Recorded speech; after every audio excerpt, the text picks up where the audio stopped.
Hello বন্ধুরা, কেমন আছো সবাই? আশা করি খুব ভালো আছো, আমিও ভালো আছি।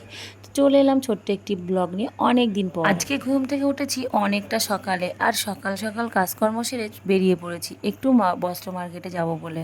তারপরে যেতে যেতে দেখো আমাদের গাড়ি করে যাচ্ছি, কিন্তু আমি একা আছি। আর একা আছি বলেই কিন্তু দুলতে দুলতে যাচ্ছি, একবার এদিক একবার ওদিক, এই যে আমাদের গাড়িওয়ালা। তারপরে চলে গেলাম চুপচাপ, আর মনটা আজকে ভীষণই খারাপ ছিল।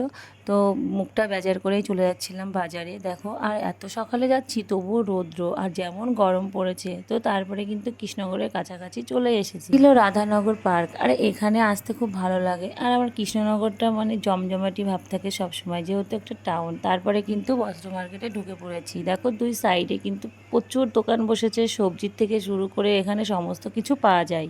জামা কাপড়, মাছ মাংস সব কিছু। এই প্রথমে ঢুকেছি এই দোকানটাতে, এখানে বাচ্চাদের ছোট ছোট জামা প্যান্ট। এখান থেকে প্রথমে আগে একটা প্যান্ট আর জামা কিনে নিলাম, তারপরে কিন্তু ভিতরটায় ঢুকে গেলাম। দেখো দুই সাইডে কিন্তু ভিতরে কুর্তি, কত সুন্দর সুন্দর জামা, ব্লাউজ, অনেক ধরনের জিনিসপত্র রয়েছে।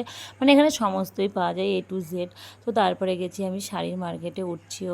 এবার ঢুকে গেছি শাড়ির মার্কেটে। ভাবলাম একটা পয়লা বৈশাখ তো চলেই এসছে, আর চৈত মাস পড়ে গেছে। আর চৈত মাসের সেলে অবশ্য আমি যাই না, তাই একটা শাড়ি নিতে আসলাম এই মার্কেটে। শাড়িটা কেনাকাটা করে আমি এবার আমার গাড়িতে উঠে পড়েছি। উঠে দেখো চলে এসেছি। আর দুপুর হয়ে গেলে আমার একটু ভালো না, ভীষণ গরম লাগে। তো আমার ব্লগ